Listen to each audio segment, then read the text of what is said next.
Hello, hello everyone. Can you hear me clearly? Can you hear me? Hello. Yes, sure. Hello, Dr. Szudarski and also Dr. Amelia. Welcome. No.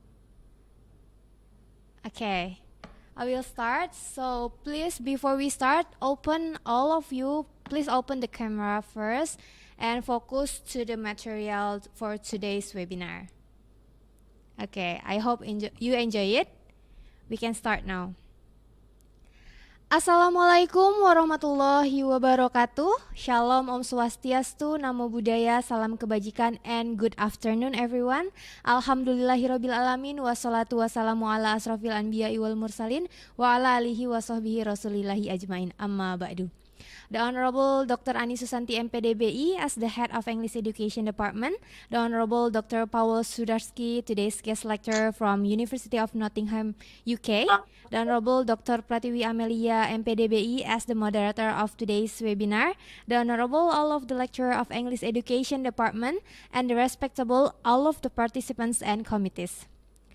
First of all, let's say thanks to our God Allah Subhanahu wa Ta'ala, the Lord of the universe, who has been giving us His blessings and mercy so that we can gather in this webinar.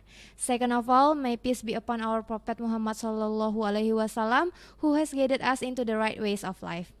Ladies and gentlemen, my name is Aisyah Haril Surya. As Master of Ceremony, I would like to say welcome to the International Webinar Series of English Education Department with the theme, The Use of Corpora for Teaching and Researching Second Language Vocabulary. So, before starting our agenda, let me explain the agenda schedule of this webinar. First is opening, second main agenda, third Q&A session, and the last is closing. The first agenda is opening. Let's open our event today by reciting Basmalah together. Bismillahirrahmanirrahim. Okay, the next agenda is the main agenda which we are waiting for, the explanation from our guest lecturer, Dr. Szudarski. But before that, let me introduce Dr. Amel as our moderator for today's webinar. As you can see on the screen, there is a curriculum vitae for Dr. Amel. You can read on the screen also, and I will read it. Dr. Amel is a lecturer at Universitas Muhammadiyah Bangka Belitung since 2012 until present. She is one of the outstanding alumni of English Education Program Universitas Ahmad Dahlan Yogyakarta. She also graduated for her doctoral degree in English language teaching at Universitas Negeri Semarang with magna cum laude result. Dr. Amel is a Vice Rector for Academics, Students, Public Relations, Human Resources, and General Affairs at Universitas Muhammadiyah Bangka Belitung. Not only in language teaching, she is also professional presenter and also have amazing public speaking skills. And Dr. Amel also has publication in journal and proceedings. And there are so many achievements from Dr. Amel that I cannot mention one by one. She is a talented woman who can be a role model for us also. And for Dr. Amel, time is yours. Thank you. Thank you very much, Miss Aisyah. Thank you very much for the introduction. And thank you very much also for the opportunity. Well, today we will have an amazing talks delivered by Mr. Pawel Szudarski. He is an assistant professor at the University of Nottingham, United Kingdom. He works in the areas of applied linguistics, corpus linguistics, and TESOL. He focuses in particular on the acquisitions of vocabulary and phraseology by second or foreign language learners. Hello, good afternoon, Mr. Pawel Szudarski. Are you here? Yes, I can hear you. Good afternoon or good morning, I should say. Yeah. Oh, how are you today? I'm doing very, very well, thank you. Yeah. So before we continue to your presentation, I would like to greet my lecturer here, Ibu Dr. Ani Susanti. I hope we will see in person, because it's been a long time I didn't see you, and also some other lectures from my department, because I'm one of the alumni of the Universitas Muhammadiyah Bangka Belitung. Well, as I told you today, we will have a discussion delivered by Mr. Pawel Szudarski. And Mr. Pawel have a lot of publications in terms of corpus-based linguistic analysis, applications, research distance learning, and digital pedagogies. And recent publications can you find in his publications entitled Vocabulary Theory, Partnering and Teaching, published in 2022, and also Digital Teaching for Linguistics. For all of the participants participated in the event today, later you can ask some question, of course, as well. And today we will have 90 minutes for the presentation of Mr. Pawel Szudarski, and after that we will have around 60 minutes for questions and answer session. Well, now, Mr. Pawel Szudarski, are you ready now? Thank you very much. Thank you for these kind words, and good morning, everyone. I'm gonna start by sharing my screen, because this is Sure. probably the most important thing for us right now. Can I please ask Dr. Amelia if you could confirm whether you can see the first slide from my presentation? Yes, we can see it very well. Perfect. So that's all we need.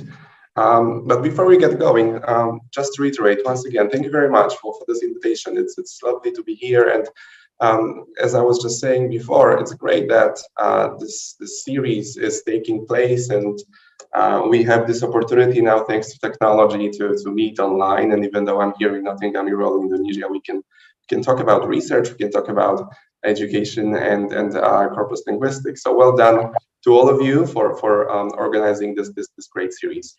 So as Dr. Amelia has just mentioned, what we have planned for this session is me speaking for about an hour and 15 minutes, and then there's going to be plenty of time for questions. I'd like to invite you to participate in this. It is a lecture, but actually I wanted this to be a more interactive event, so please feel free to open your microphones and ask questions. There's also the chat function, obviously, here on Zoom, so I won't be able to see your comments as I speak, but afterwards in the Q&A, I'm very happy to answer any questions or address your comments. It would be great to have this opportunity to talk to each other.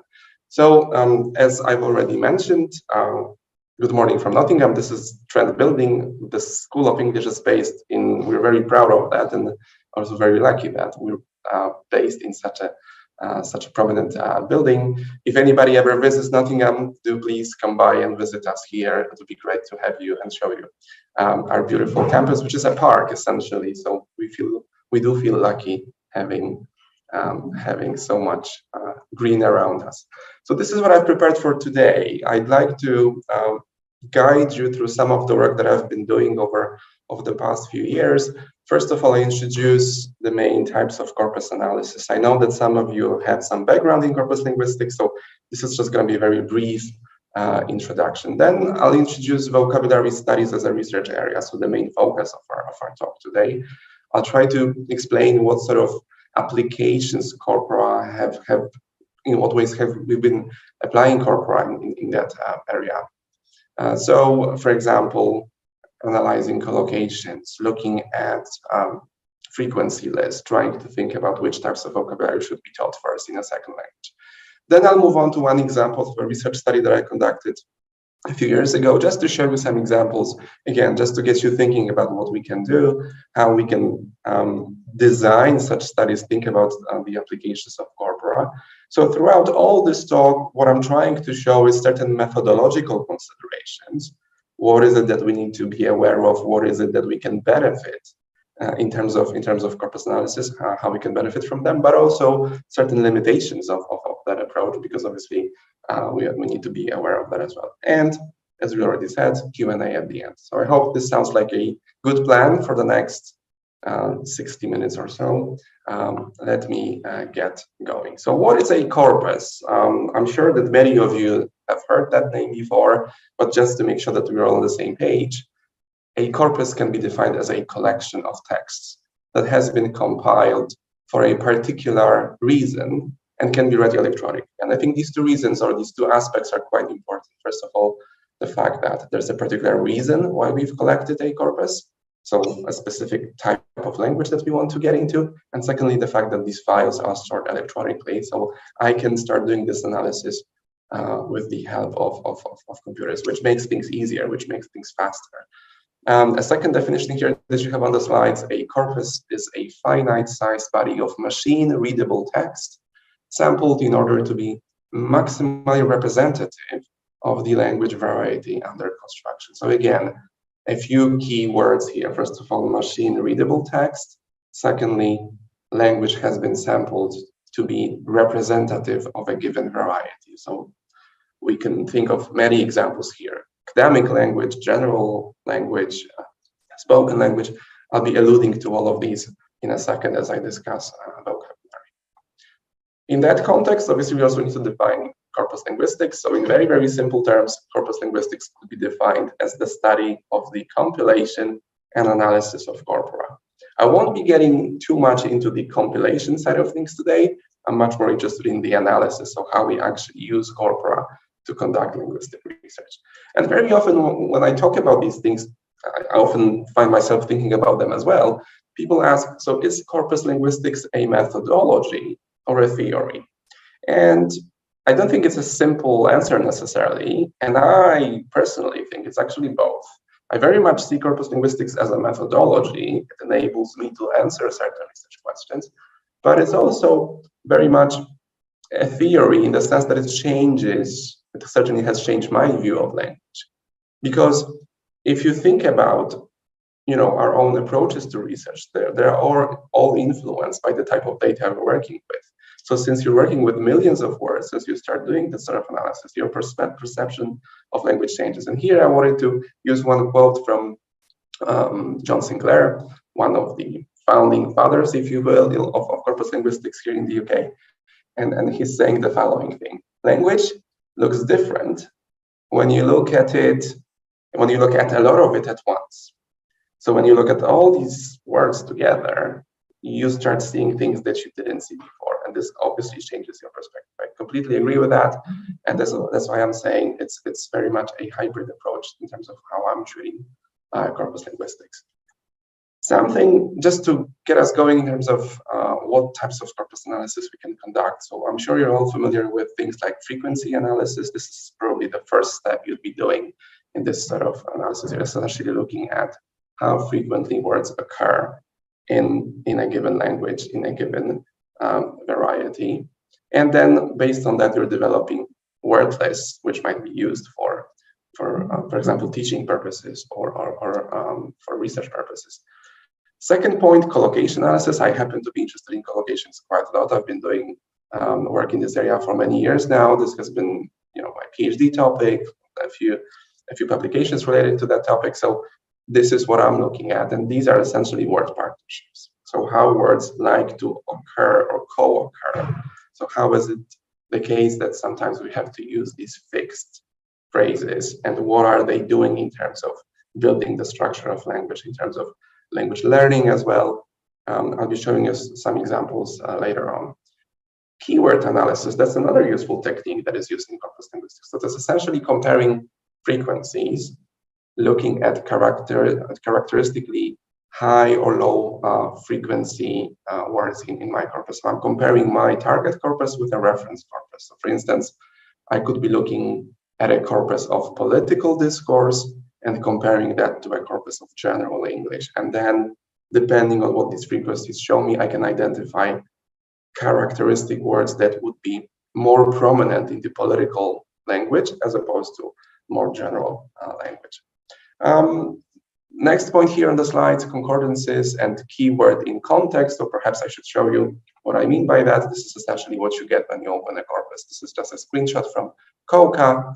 COCA is the corpus of contemporary American English, freely available for everyone. If you have not used it before, I highly encourage everyone to just create an account. It's very easy, and then you start analyzing this.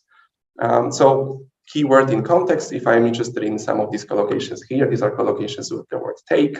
So take care, take a look, take place. I could click on each of those hits and start analyzing texts, how these phrases, how these collocations are used in context. I obviously get a lot of information as well. You've got their frequency, you've got mutual information. So yeah, again, I'm not gonna get into details here, but you get the idea. One final point I wanted to make here is perhaps a more complex approach, which is multidimensional analysis. This is a work that was initiated by Doug Biber in the US, and obviously it's a huge area of research, lots of publications. Essentially, what we're looking at here is how context determines the type of language we're using. So genre variation, register variation, and looking at Brexit discussed, right? I mean, for many, many years, this was one of the